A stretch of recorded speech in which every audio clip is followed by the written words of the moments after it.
Welcome back, everyone. You are listening to the Truth That Heals podcast. I am joined by certified trainer, personal trainer, nutritional coach, Melody in Motion. Melody, how are you doing today? Well, I'm in sunny Mexico, enjoying the winter next to the ocean. Next to the ocean, beautiful.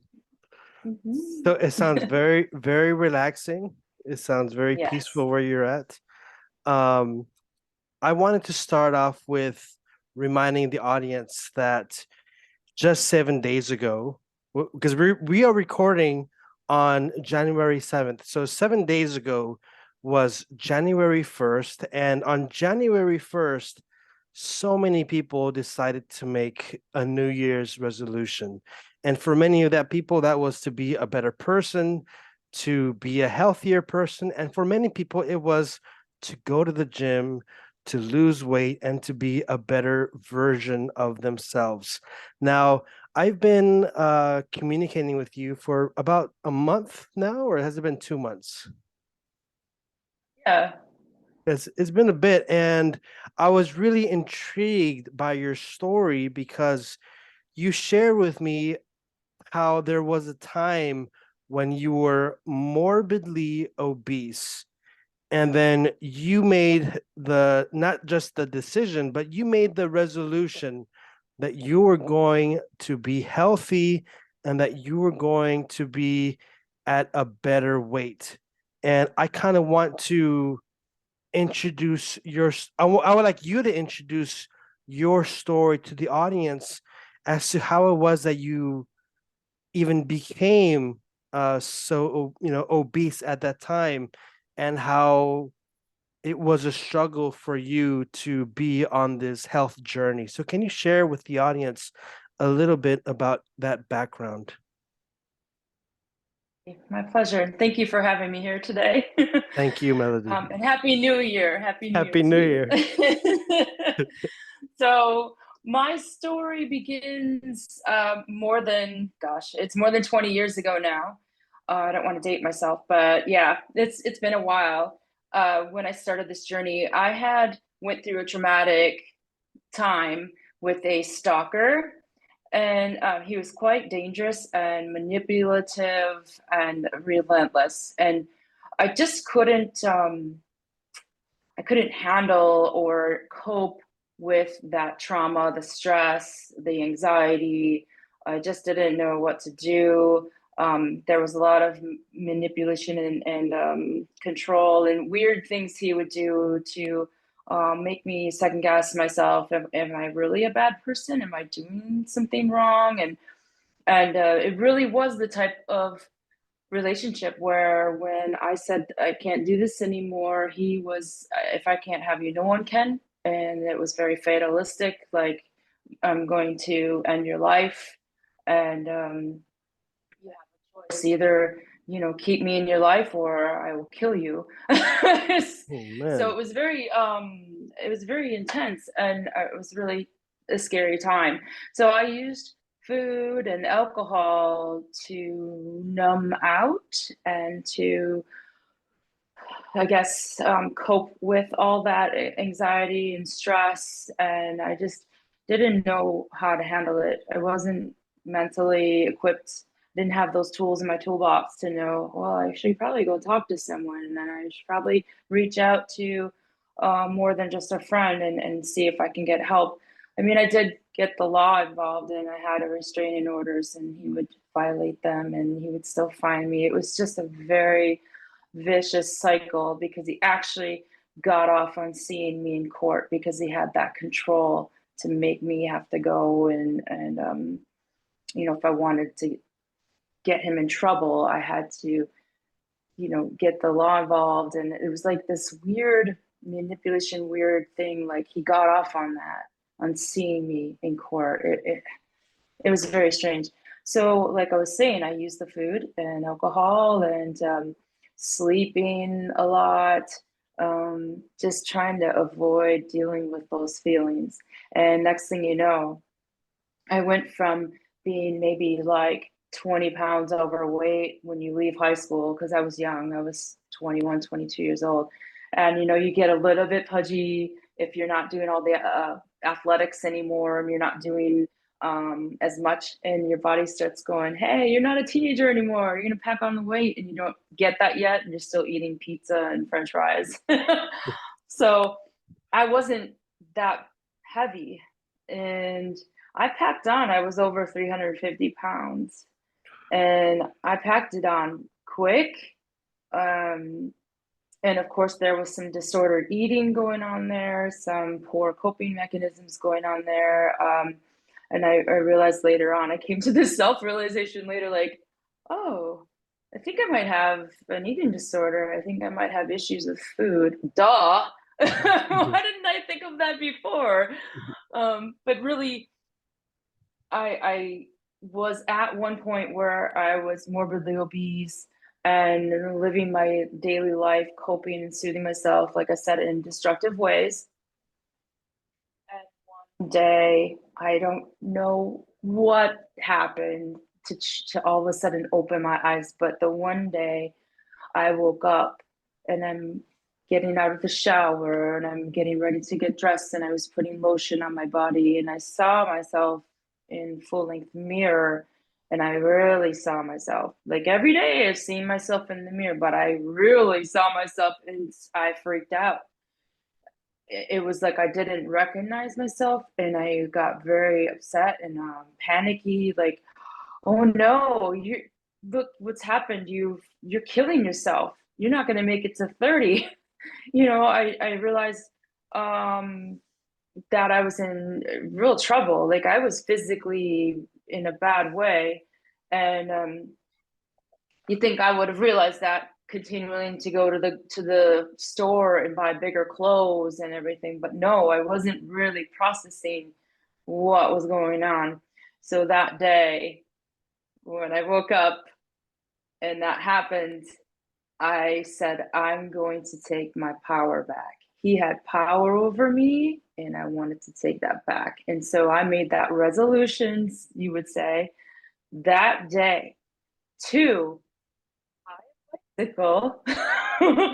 Buy a bicycle. And this is like, I was doing no activity, right? I'm just driving to work and eating and going out to eat and drink with friends. That was my life.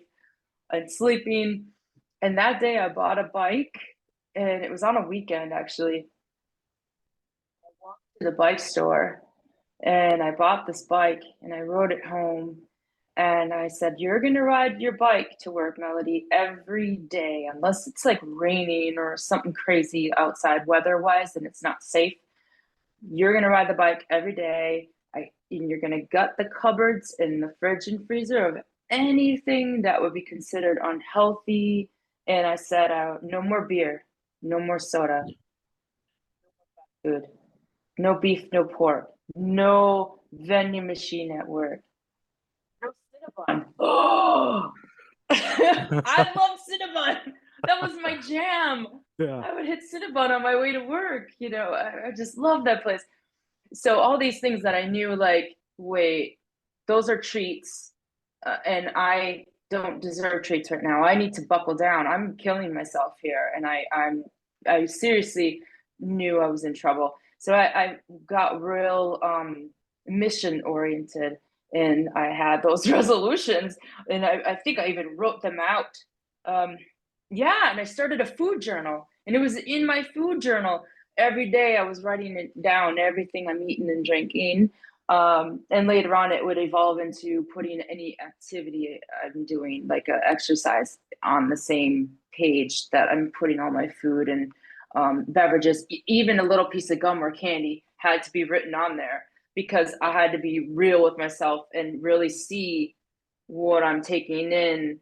And in the beginning, of course, it was a much different picture than now if I food journal. Like I've evolved into a way different eating pattern and lifestyle, but that was a time where I really didn't know what I was doing. I didn't know how to do things properly. I just did what I thought was right. And I knew I needed to get those things to stop. Like those were my pitfalls, right? Like my, ooh, soda and beer and all those heavy caloric things. Instead, I'm going to replace them with healthy things. I really had to learn how to eat, well, because I And didn't know. did you have a guide at that time, or did you just have those ideas come naturally to you, where you started journaling your activities, your food? Was that all you, or was someone there to guide you along the way? Did was my mom, had done Weight Watchers off and on. And so I knew some of what I remember her doing.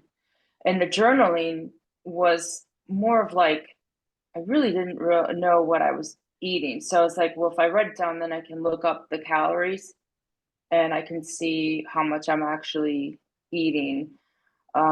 Because Weight Watchers was all about like, how many calories and if I can eat low caloric foods and lower fat foods, I knew that I would lose weight.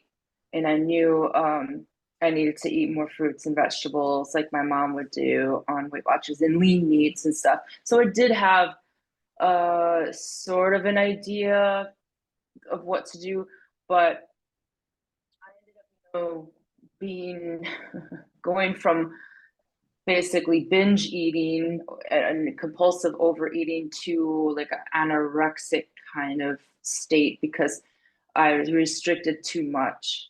Mhm. I didn't understand that you still need to eat enough nourishment or your hair starts falling out and your periods stop and you feel weak and just low energy. And I started getting like dark circles in her eyes, and I was like, but I'm losing weight. I must be doing this right. But I didn't realize, like, yeah, you can go too far into that pattern and too far over, and I needed to be somewhere more in the middle. Mhm. And it took a long time to figure out how to do that well. But I remember sitting at my desk at work peeling the skin off of individual grapes like one by one to spread, like to slowly eat my food and make myself feel like I'm getting satiated or something, but really I was starving myself. So it was really strange, the behaviors I was doing. And I tried, diet pills and like Metabolife and all these other diet things that were a big thing at the time. I can't even remember them all now, but I was like willing to try anything and everything because I was like, I'm on a mission. I'm gonna Mhm. make this happen. And I, just from biking to work, I was losing, quite a bit of weight just from finally getting moving, getting some kind of activity. And then being outdoors, I didn't realize until much later, having that time outside, fresh air, sunlight, hopefully, it releases these chemicals, these good hormones in our brains and our bodies that actually make us feel good, right? Mhm. So not only am I getting the exercise, my body's happier, my brain is happier, my emotional state is better. Like everything is starting to click, and I'm losing the pounds and I'm feeling invigorated and excited about that. And talk about a little bit about once I get further down the road, what happened with plateauing Mhm. too. And then when that Okay. happens, you get discouraged. But yeah. Okay. I wanted to kind of go back for a moment, and to bring context to the stalker. Was he a family member? Was he a friend? Was he someone you were involved with? Was he just a stranger? Can you add a little bit more context to that? So I met him through some friends. They said, "Oh, we have this friend and he thinks you're attractive and, would you like to go out with him? What do you say?" And so they introduced me to him, and he was very charming and he had a lot of friends, and he was very alluring in some ways, where it was like, well, he's a cool guy, everyone likes him, and he must be awesome, like, sure, I'll go on a date with him and see, what happens. And in the beginning, there was no weird possessive jealousy, clingy, smothering, all that stuff, happened down the road. And it wasn't much farther down the road. It was like within, I don't know, 6, 7 months or something, but where it got real weird. But in the beginning, it seemed like he just doted on me, and he was just extra into me, like very attentive and wanted to hang out with me a lot. But then it started getting manipulative and weird, and all that. It evolved into something negative. So So, so at first, he was someone he was very attentive, you would say? yeah, and he was a lot of fun. We had a lot of fun, and but then I started getting accused of he called me a whore and a slut, and accused me of getting phone numbers from other guys. I couldn't like go and do anything without him without getting accused once I see him. Like I could be gone 15 minutes. I would go to the corner store and I come back and he's checking my pockets. He's checking my purse. He's looking at my pager. We had pagers then. He's like convinced that I must have got phone numbers, and I'm screwing around and I'm a whore and all this stuff. It was just real weird. And I would feel so low the way he would paint this picture of me, that I would do such a thing, and it just got real twisted around. And of course I wasn't doing any of that stuff, but it It had must me it must be thinking painful. negatively.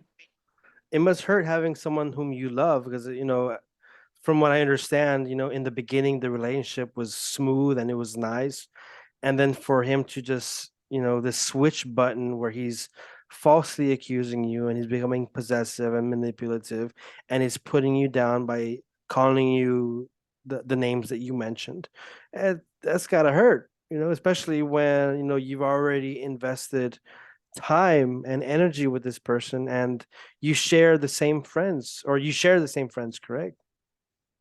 We had friends that we all hung out together, and they had no idea that this was going on. Yeah, so it was a weird time. So what was it that opened your eyes to the fact that this guy had evolved into a toxic it had evolved into a toxic relationship?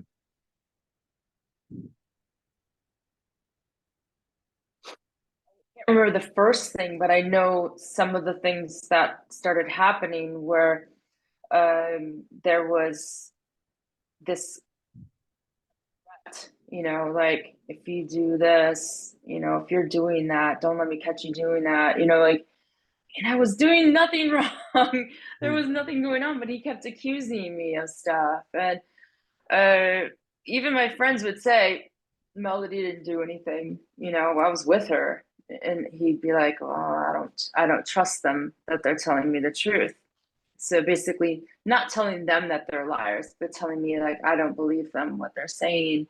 And I remember down the road where when I did say, I can't do this anymore, you're smothering me, you're saying horrible things about me. And when I said, I can't be your girlfriend, I don't want to see you anymore, this is not right.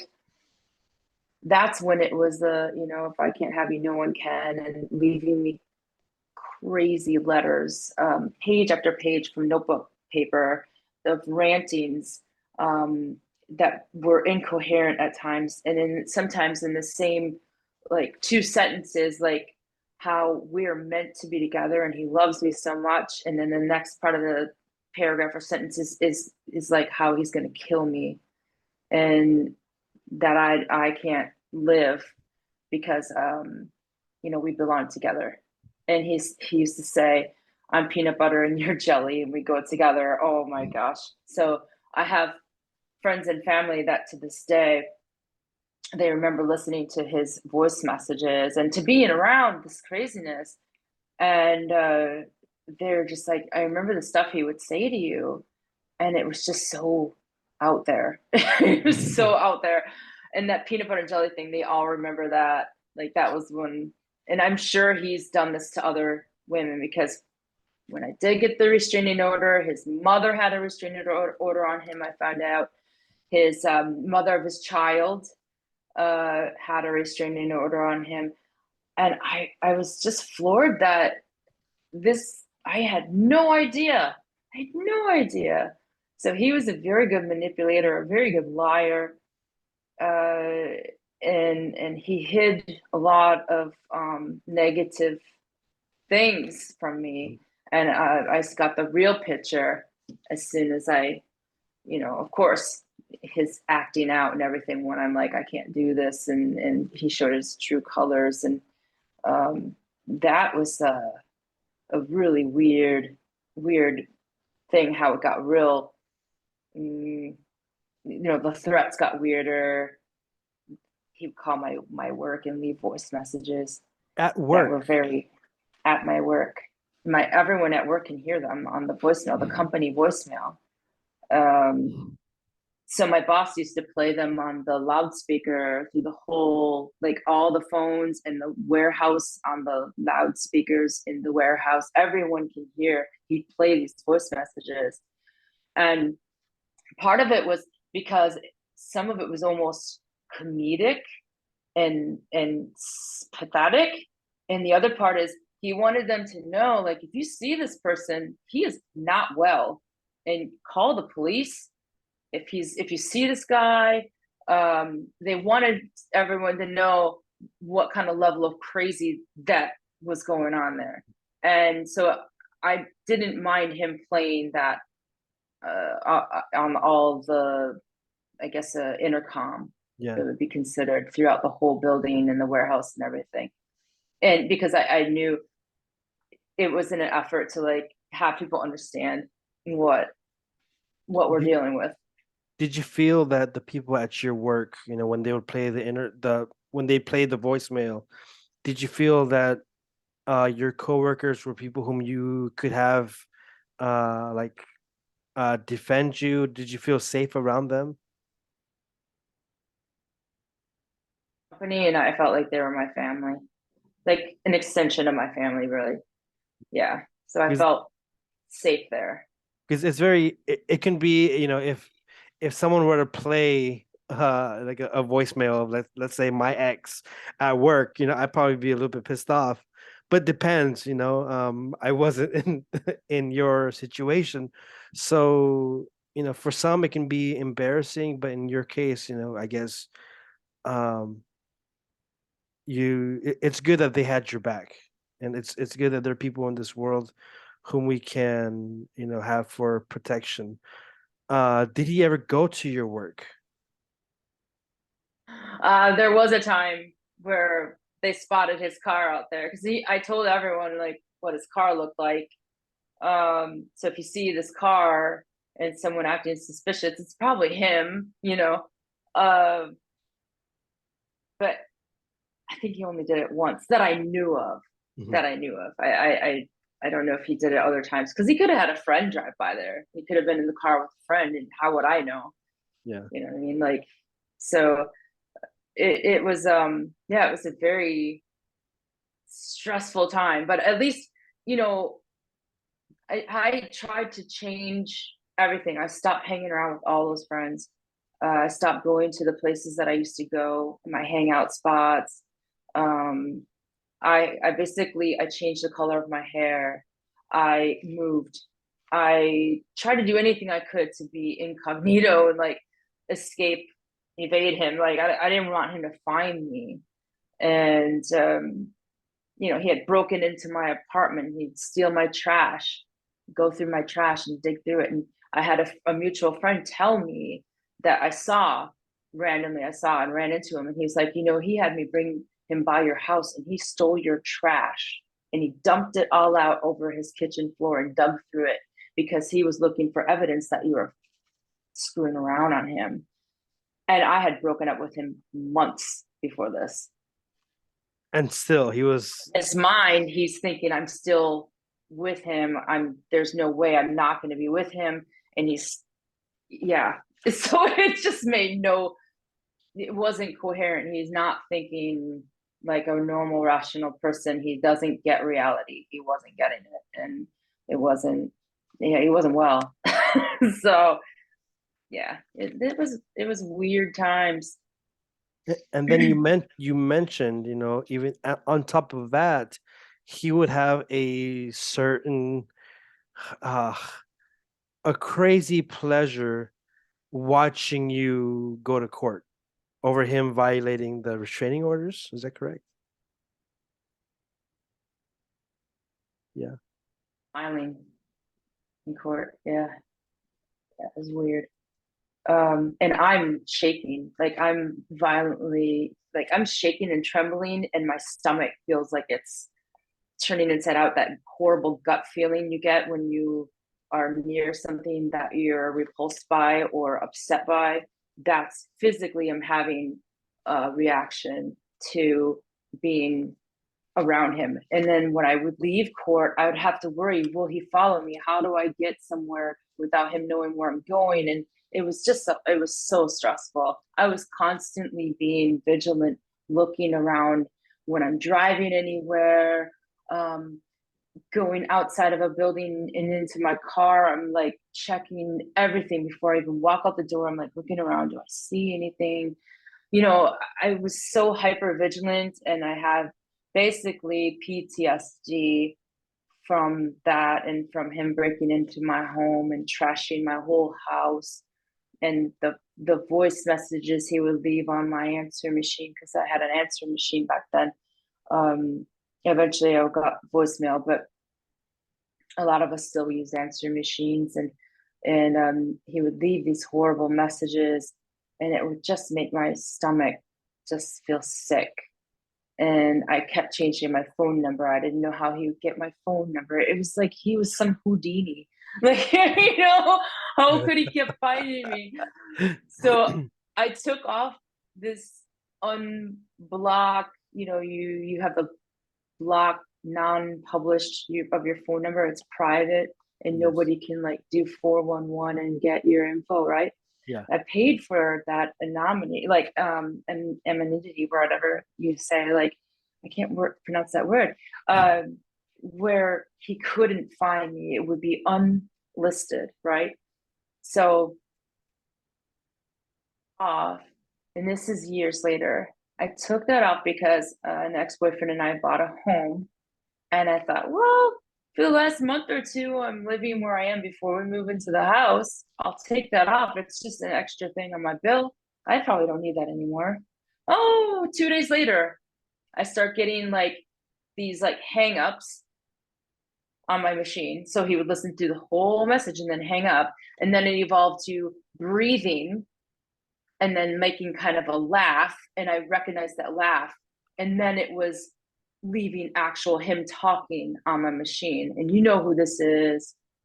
And you didn't think I could find you, type of thing. Oh, wow. I could not believe the dedication. And how long after was this? Like Years. It was like years. it had to be years.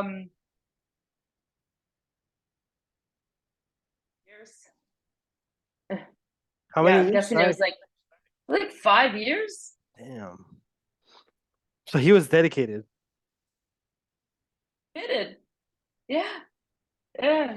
It's just really mind blowing. Well, To this day, I will never use my maiden name. I know he'll find me. I know he would. It's just, and I don't know how many other people he's done this to. And that's the other thing that makes my heart hurt, is I feel really terrible that he's probably done this to other people. He's probably doing it to someone right now. And that's what really makes me feel sick, is knowing what it did to me, and the PTSD, and like I still to this day have a hard time sleeping, and I will have night terrors here and there. and they're not all the time anymore. It's gotten less and less, and I've had therapy. If I wouldn't have therapy, finally, and so I still have negative ripple effects that happen from this person, and I know he's probably doing it to someone else, and it just, yeah, yeah, it's very sad. It's very sad, and it's very hard to talk about. Um, However, you mentioned something that I think can resonate with many people, and that is, you said he took my power, but I decided to take my power back. It was time to take my power back. Can you walk us through? Now I want to start getting into the the healing version of you. I want to start getting into the part of you that was resilient. How was that journey? And I'm sure that it wasn't all easy. I'm sure that there's many struggles, but can you walk us through that journey and how you were able to achieve your goals? My pleasure. I like I was telling you, I bought this bicycle, right? And I'm biking to work, I'm biking on the weekends. I had a good friend of mine from my childhood that would join me for bike rides occasionally on the weekends, and we'd ride all day. So we would pack, like, we'd have water bottles on the bikes and pack snacks. And then oftentimes, if we didn't pack like a sandwich or something, we would stop somewhere and have lunch before riding back, and so we would make a day of it. And I was so like grateful for her doing that, because I really didn't have any other friends to have as a workout buddy or whatever. So it was really great when I could call her up and say, will you go with me tomorrow? Or and so I had kind of an accountability buddy in a way. I mean, she wasn't really checking in on me, but she would call and say, how are you doing? Do you want to go for a ride? And it wasn't all the time. It was mainly me calling and saying, hey, do you want to go with me? Because I'm always riding by myself. And so I had that, and I would ride my bike to work. And I don't know if I told you this before when we were talking about this story, but I was riding and I would look, and it like my tires look flat. Like, why do my tires look flat? I would get off the bike and I'm like, no, the tires look fine. And I would, pinch the inner tube, and I'm like, okay, there's air in them. Why does it look like they're flat? And it took me a while to realize 300 pounds. The tire pressure, the tires are flattening because there's a lot of weight on the bike. That just made me pedal faster. That just made me, I was determined. I was like, oh no, oh hell no. I better ride faster. I better it made me more determined, because I was like, oh no, I didn't even know that was a thing. That could be because you're heavy. But I would also have people honk and yell, hey, fat ass, and I'm on my bike pedaling. I'm trying to get fit, and I got somebody heckling me, saying hateful things. I had people throw stuff at me. I could not believe it. I was like, I'm trying to get healthy here, and they are throwing hate at me, and I couldn't understand it. But what it made me do is more determined. It made me even more stubborn. Like, I'm not gonna make me stop. Heck no. I'm gonna keep persevering and doing what I'm doing. I need to do this for me and forget about those clowns. I don't know what their deal is. Because I was like, that just makes no sense. Why would they should be going, yeah, Yeah, cheering me on. exactly. Because that was hard. It was hard. 7.25 miles and 7.5 miles the other way back home every day. Like, when you're out of shape, that's like moving mountains. It's It hard, is. Yeah, it's you hard. know? So I didn't have an e-bike. It was just a pedal bike, regular old, like 21 gears or something. It wasn't anything fancy. It was a heavy bike. I couldn't afford like a nice lightweight bike or anything. So it was work pedaling my butt to work and back and everything. So like I was saying, that was part of my stubbornness and my determination coming to the surface. And I started realizing that, you know what, I'm doing this and nobody's helping me. I'm doing this on my own and I'm making it happen. I'm getting healthier. I felt so much better. I was sleeping better. I had so much more energy. I felt happy. All those positive effects are happening. And just like I said, taking my power back and taking control of my health, what I'm eating, my fitness, doing healthier activities. I'm trying to get together with friends and play basketball instead of going out for bottomless tortilla chips, salsa, and margaritas. Like I'm trying to do, like, will you go for a walk with me? Will you go play basketball with me? Doing anything like activity wise, like bowling, anything to be moving instead of just sitting around drinking and eating. I was trying to be about that life and not so much just sitting around shooting the breeze and having some laughs while we're stuffing our faces, because that was pretty much the norm, was Yeah. what we all did. And I realized I couldn't do that. I needed to do something different or I was not going to get my health together. So those were the things that I try to do. And I try to like get other people inspired and motivated Yeah. and like, hey, if I can do this, you can do this, you know. So It, your it, whole life just changed. oh yeah, I flipped it upside down because I had been in that pattern of like, oh, I can eat and drink anything I want. And you can't do that as you get older. Your metabolism changes and you're not like exercising and as active as I was in high school. I was, not I'm sitting on my butt all day and instead of being in the classroom, I'm sitting at a job all day. And then after work, it's like, well, let's just eat thousands of calories and drink and eat thousands of calories and like there's no repercussions. Like, come on. It was in fantasy land. Yeah. But it Well, didn't catch up to me right away. It did, it took a little bit of time. And then of course there was the gluttony. It wasn't mhm. just like well above like what a normal person was because like I said, I was using the food and alcohol to like soothe myself and cope or whatever. So I could eat a lot of food. I could put it away and I could tell you what I could eat and you'd be like, what? Like you could eat all that? Oh yeah. Well, But it's funny because like people, oh, I've heard stories where people say, "Man, the weight just snuck up on me just overnight." But you're making sense because sometimes the habits we do can be going out at night with friends and having stuffing our face with chips and salsa. And me, my main weakness, and I'm never gonna give it up.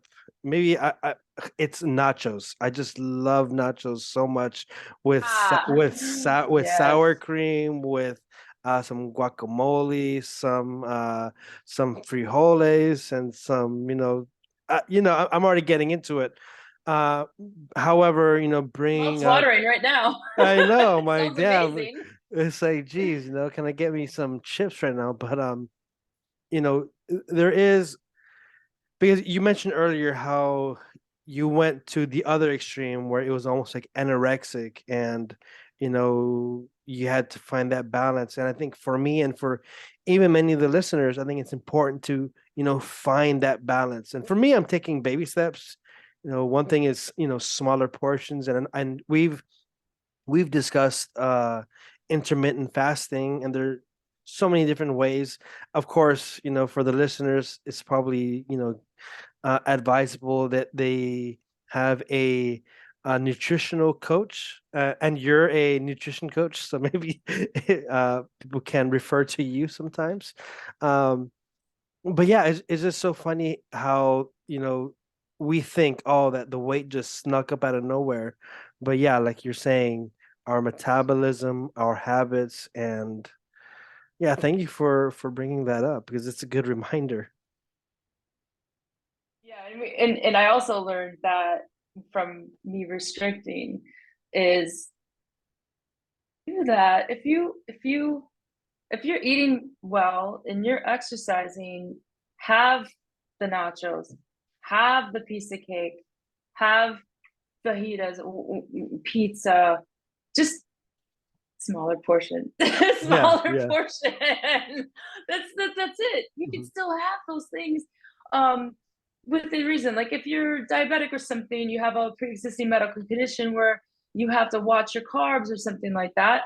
So within reason, have enjoy those things, just have a little bit of it, right? But you can still have some of those things unless you have like a food allergy or something where you're going to be in dire Yeah, health by doing it.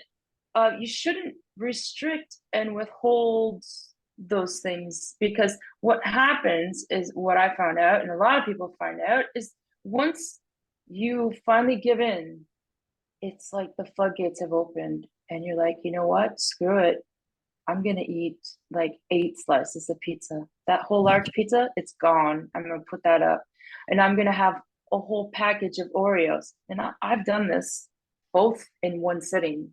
The whole 3 rows of Oreos and milk and a large pizza with all kinds of meat on it. I did all that in one meal, and in some chips in one meal or in one day.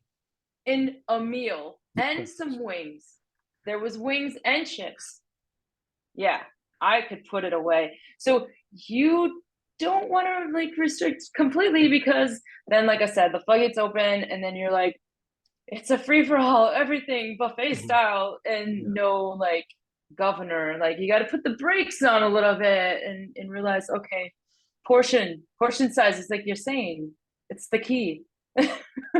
So I realized I had to do that, because like not having um ever again having anything with sugar in it or fat or whatever, because I was like restricting way too much on the fats. I should have been having more fats and more carbs and definitely more protein, but I didn't know until I started like, I finally went to a dietitian. Went to a dietitian and a nutritionist, and I started working with a personal trainer, because I didn't realize I needed to strength train.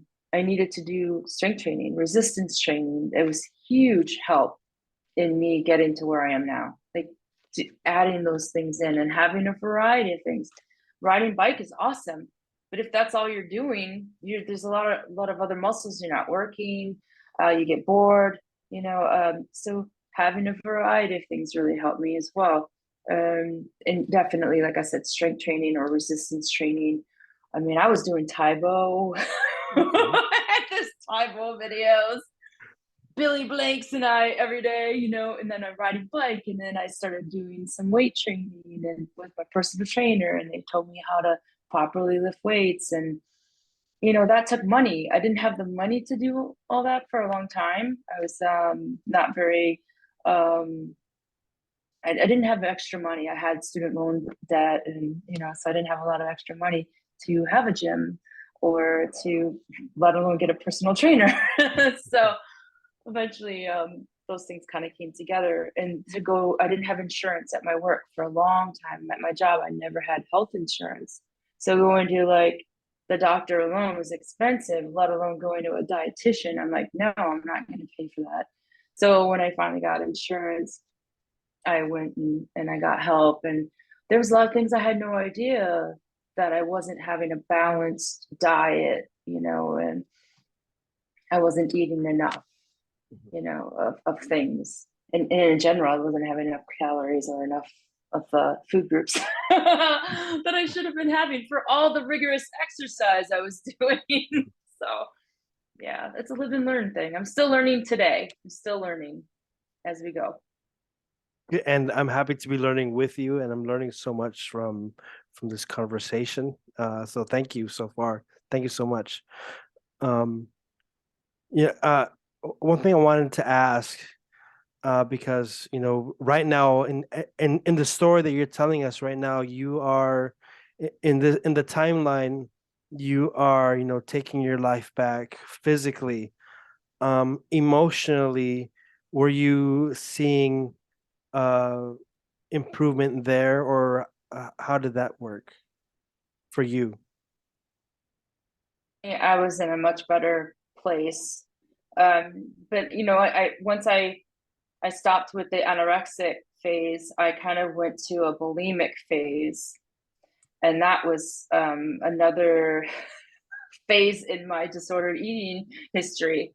So went from compulsive overeater to anorexic to anorexic eating, because I never got to anorexic where I was just skin and bones, but I did have like the things that happen when you become anorexic, like the dark circles from being malnourished, the hair falling out, the low energy, the periods stopping, and of course doing all the negative behaviors with being obsessed with calories and uh, going way over the board, like with restricting and everything. And then next phase was bulimia. So that was an interesting phase too. So I'm at that. I got to that point, right, and I'm finally a dietitian here and there. I've got the personal trainer. I don't realize that I'm bulimic. I don't know that I'm using exercise to purge, because I tried laxatives and making myself throw up, and I didn't do well with that.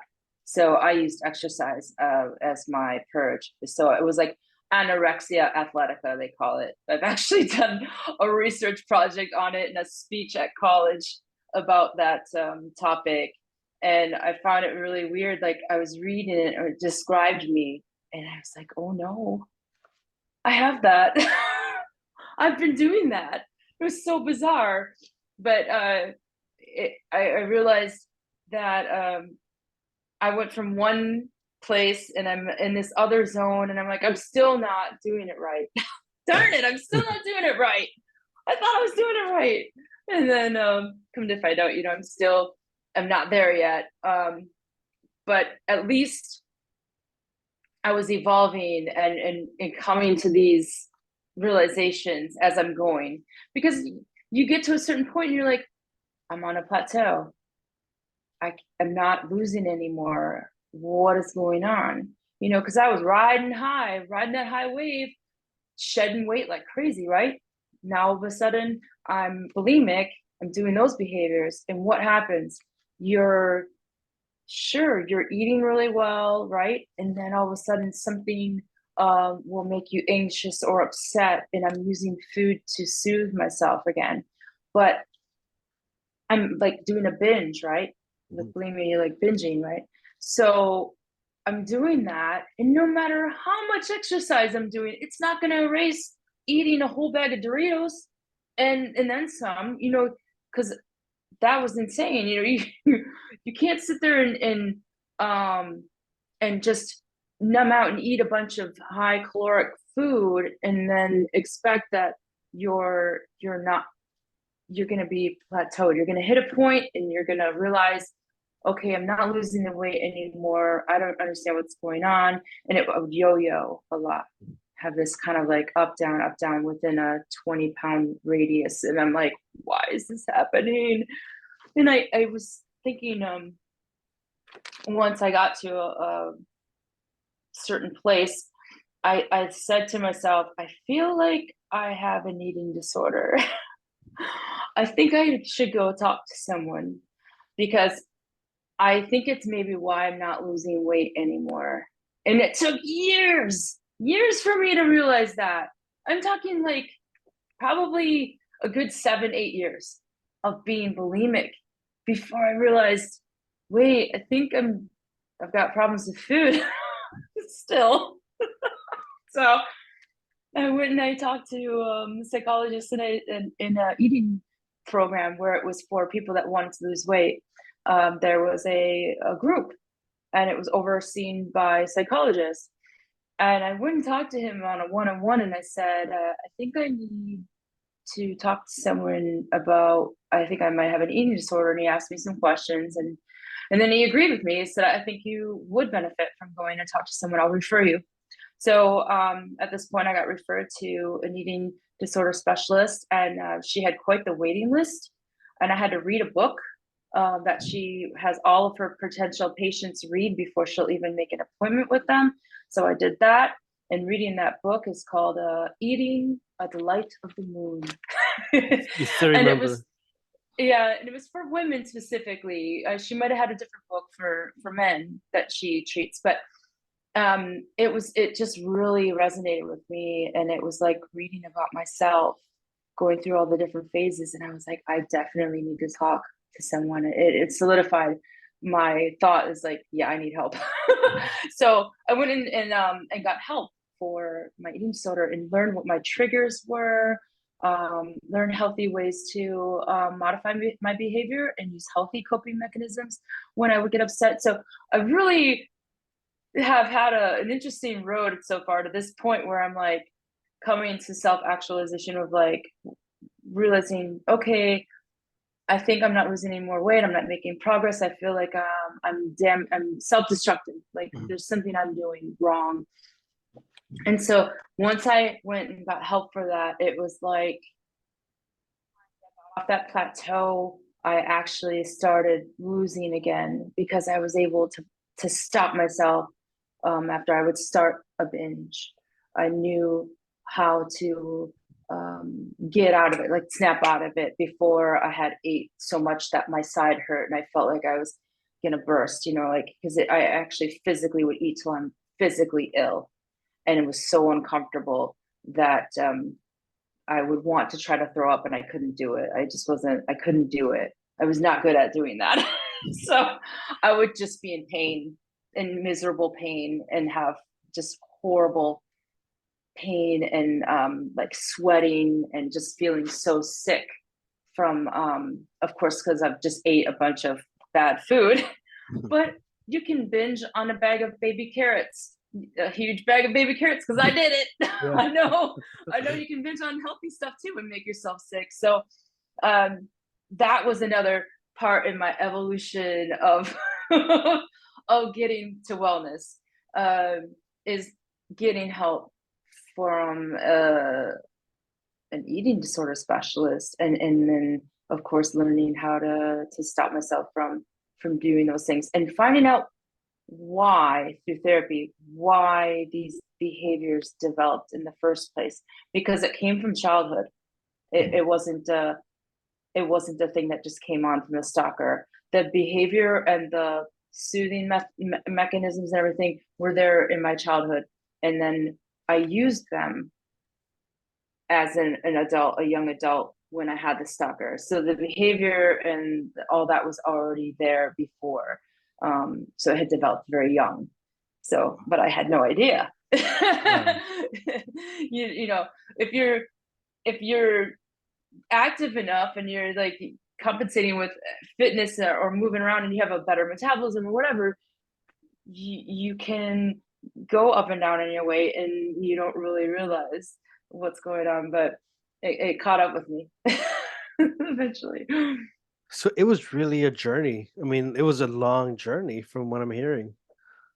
Yeah. It wasn't just over, because like I posted like a day ago on Twitter like a meme, and the meme was something like, I make resolutions to lose weight and I go to the gym, but like, yeah, like you only go once and you expect to see like quick, instant results. And that's what everyone wants. You want that instant not gratification. I mean, I guess it is gratifying to see you in to see oneself in a healthier body, but it's just not realistic that it's going to be overnight. It does take time, and as you're sharing your story, I'm also thinking about my own health journey, and I also invite the listeners to stop and analyze their health journey if they're in a position where they are struggling because You're not alone, listeners. If you're listening to this, you are not alone, and the process from uh, Melody's testimony, it really is a process, but it helped you. And you said earlier, you evolved, and now who are you today? Can you share a little bit more about now who are you at the present moment?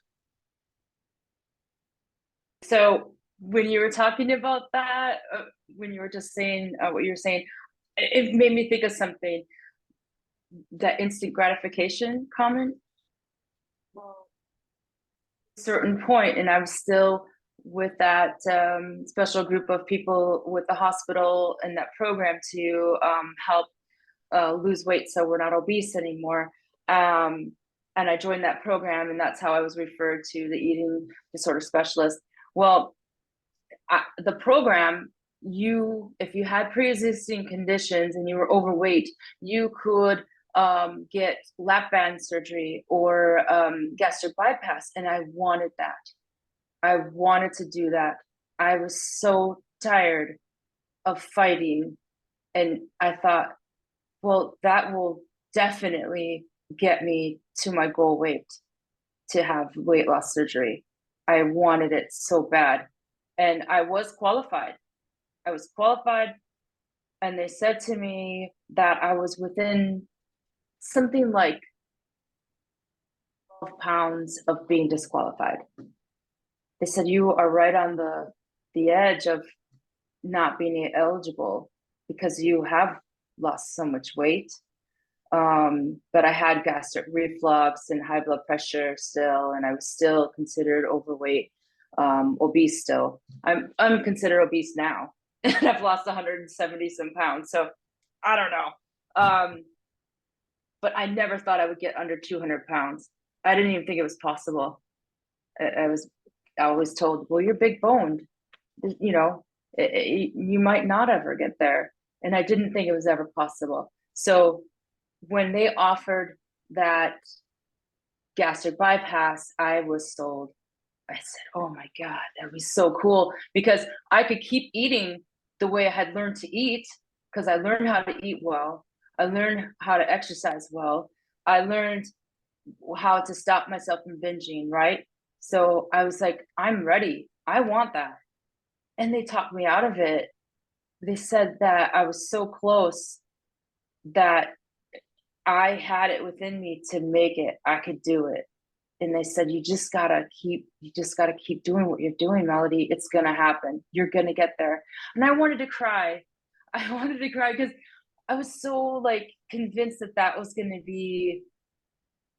get me there. And I almost want to cry now because I remember how like I was so set on doing that. And they're like, but it's so much better if you don't have someone go and tinker around in your insides, and then it modifies how you eat. You will have to restrict certain things. You can only eat a tiny amount, and you'll have to stay away from having a treat that you like I love cake with buttercream icing, and they're like, or frosting, and they're like, you realize that would make you sick, right? You wouldn't be able to eat that rich food.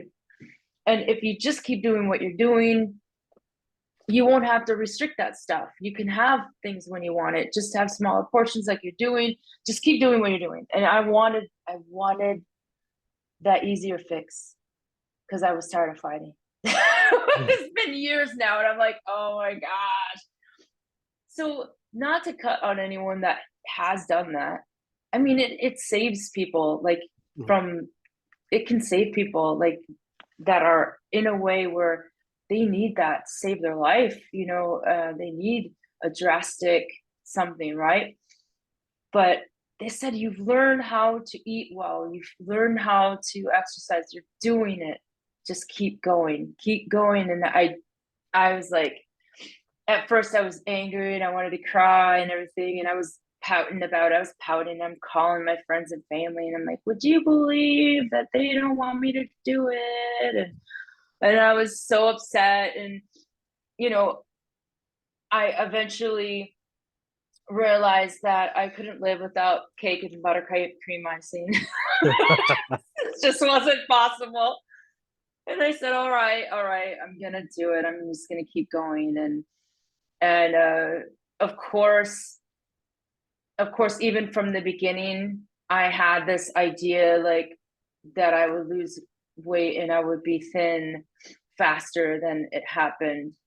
But the journey didn't go that way. And what happened, the evolution that happened for good reason. Like I think it was right that I did things wrong to learn how to do it right. I think that was how I was supposed to do it in order to really heal. Like Mm. eating disorder I had and not really realizing I had that and going in and questioning and saying, you know what, I think there's something I'm doing. I think I'm doing something wrong, and I think I might have unhealthy relationship with food, and all that stuff wouldn't have happened if I hadn't done things the way that I did them. So for me personally, my journey, it it was right for me, and yeah, I wanted gratification faster. You Well, I mean, know? there's nothing wrong with that, I mean, and when I mentioned instant gratification, I meant like, bewitched, you just snap your fingers and then boom, Yeah. you sexy body, I want to do a spin and like, look at me, but hey, that's not, even if you do surgery, there's still the recovery, the healing, and then maybe physical therapy, depending. But yeah, it's just so helpful that you're able to share your story because it's not a walk in the park. It's a real just there's mountains that you've climbed and you know from a bad relationship to bad habits to people throwing things at you and calling you fat ass instead of cheering you on and saying you got this, you can do it. You still didn't allow those haters to keep you down, and I think that's very inspirational because sometimes like in my situation or those who I'm engaging with currently, a lot of people whom I know have suffered bullying, and then that keeps many people from, I don't want to say progressing, but I feel that it keeps many people uh, from aiming high because sometimes those comments which were made kind of echo in the mind, and it keeps it kept me for a while thinking I can never do anything great in my life. I can only do so much. But listening to you, it gives that hope that what, they can piss off.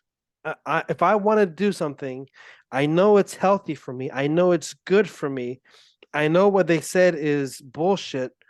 I'm gonna do it. And you had your failures. I mean, just hearing your story, it was just, I'm listening, and it's like it's not a linear story. It's not just from point A to point B. There's just so many stops along the way where you said that you were anorexic, bulimic, and then how but you did seek help. You did seek therapy, and you went to a dietitian.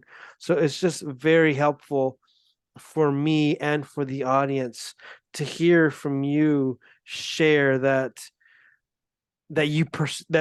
you stayed committed, and I think that's very inspirational, and I wanted to thank you for sharing that because it helps me and I'm sure it helps the audience. So thank you so much, Melody. To tell you something that just made me think of that. The thing about getting discouraged and having like the worry about going into the gym because I felt like everyone is watching me and everyone in there is fit and healthy and I'm fat and everything is jiggling. I feel super self-conscious, right? I was so scared and nervous to go into the gym. Um, my clients now that when I'm personal training, I know what it's like to be that person walking into the gym feeling like I'm getting scrutinized every everybody is looking at me. And for someone might look over at you, but it's not like looking at you to scrutinize you. It's more like, I wonder if I know that person, and they look over at you. And because in your mindset, you think that everyone is like looking down on you, you have this whole thing in your brain, like it's a negative look or something, but it's probably an innocent someone looking at you. Because I can tell you now, like, I've been in a lot of gym situations over the years, and people aren't really looking at you. Maybe they're looking at you because they think you're attractive. Maybe they like your outfit. Maybe they think your sneakers are cool. Or maybe they're like, right on. You're in the gym, you're doing it. It's not in our brain, though. We have to change our thinking. We have to realize, like, it's not always going to be the worst thing you're thinking. You have to somehow switch it around and think positive, because you don't want to have that negative thinking continue, because what it does is it holds you back. It holds you down, right? You want to elevate yourself.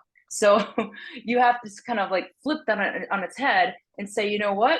They are looking at me because they love my outfit that I'm wearing, like this new workout outfit I picked out to help me stay motivated, or my new sneakers are pretty dang cool, or whatever it is. Maybe you just got your hair done and your hair looks like banging, and everybody's like, yeah, that look the haircut or whatever. So think positive, and then what happens is you let all that negativity just kind of like dissipate, and you get to the working on you. That's what you're there for. Keep your eye on the prize, right? You want to, like, right. You're there for you, not for them. Forget about them. They're going to do what they're going to do. So I always feel like, I've been that person going in the gym feeling like, oh my gosh, it's so self-conscious, but you just, whether it's the gym or going for a walk or a bike ride, whatever, forget about the haters, like you said. Just you do what you need to do for you. And all of this stuff is an evolution. It's learning a new lifestyle. Like, my lifestyle was nothing like it is now. So I've evolved over the years and figured out, like, what works for me. What type of fitness do I like? Don't do anything you don't like to do just because you know it's healthy. If you don't like swimming, or you don't like going into a gym, and you prefer to go for a walk or a bike ride, or a hike or something, or maybe you're into doing martial arts or whatever, you're into gardening or something, anything to keep fitness fit and active, right? So active things where you're not just sitting around watching Netflix or playing video games or going shopping. You're actually like doing something that gets you fresh air, maybe movement, and sorry, I'm going to sneeze, I think. But those things, those are exercise too, and you don't need to go into the gym for an hour at a time. You can go and do like a 15-minute walk now, a 15-minute walk later on in the day. That's a half an hour that you've devoted to getting some movement in. So you start somewhere, right? And then you start building it into your schedule. So maybe you're like, okay, every day I'm going to do 15-20 minutes of something. You got to start somewhere, right? So you get in the habit of making that a priority, making your fitness and your health a priority, whether that's like I said, going for the walk, or maybe doing some food prep, because not everybody can afford to do those healthy meal things where people make up the meals that are made up for you already and everything. Not everyone can afford to do that. So maybe you're spending that time making some healthy meals, and maybe going for a walk after dinner or something. I don't know. But you just have to start changing your lifestyle. And that's how I got to where I am now. I wasn't a personal trainer. I didn't know anything. I didn't know anything what I was doing. So that came later. That was only like the last 3 years. Nutrition coach is the most recent thing. And I find it fascinating. The whole nutrition sciences. It's really, really cool. Could I ever be a dietitian and go to that level? I don't know. But it's very fascinating. So I just wanted to share that about, like what you said, about the haters, and definitely about how it's an evolution. And so you might have these resolutions to do like something so simple, and then it evolves into doing something that I'm doing now, which is I do some sort of exercise every day, and I eat healthy every day, but it doesn't mean I don't have cake. Yeah. I have my cake and I eat it too, but it's all about balance. So I really, really thank you for letting me share some of my story. So thank you, Melody, for joining us here on the show. I was lucky to have met you. It was just uh, unexpected, but you know, totally unexpected. But you had a story, and I felt that it was just it's. I think your story is needed to be heard by people who are on a healing journey, such as I am and other people, because it's not always just eating habits. There are other forms of healing that people are going through, and just the journey can just be so hard. And it's like, you know what, maybe that guy was right, maybe my ex was right, or maybe that person who hurt me, all the bad things that they were saying, the bullies, maybe they're right, so I'm just going to give up. But your story shows just perseverance and commitment, and I applaud you for doing such an amazing journey. And if people want to learn more about you, no stalkers, please, but if people want to learn more about you, where can they find you?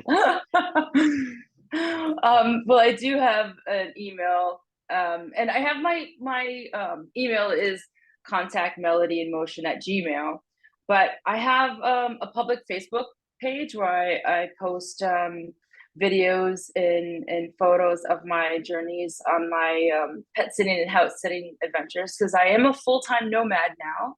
Okay.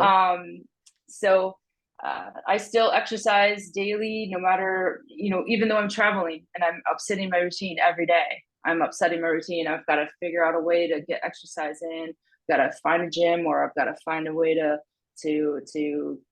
do a workout and adapt and overcome all the obstacles that come from constant change in my daily life. I'm sleeping in different places. I'm traveling.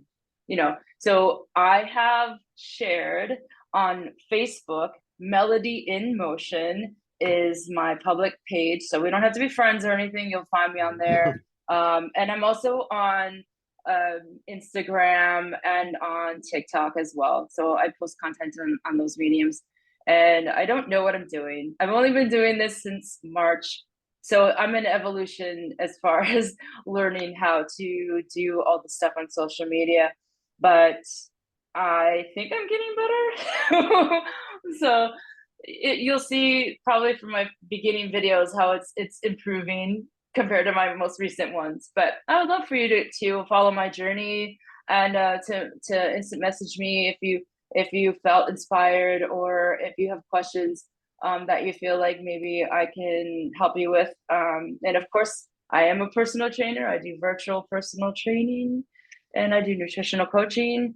So maybe I can help you. You never know. Well, thank you so much, and I'll leave all of that on the show notes. So if someone is interested, and maybe you get some clients, like, and as you said, it's virtual, so all the more convenient.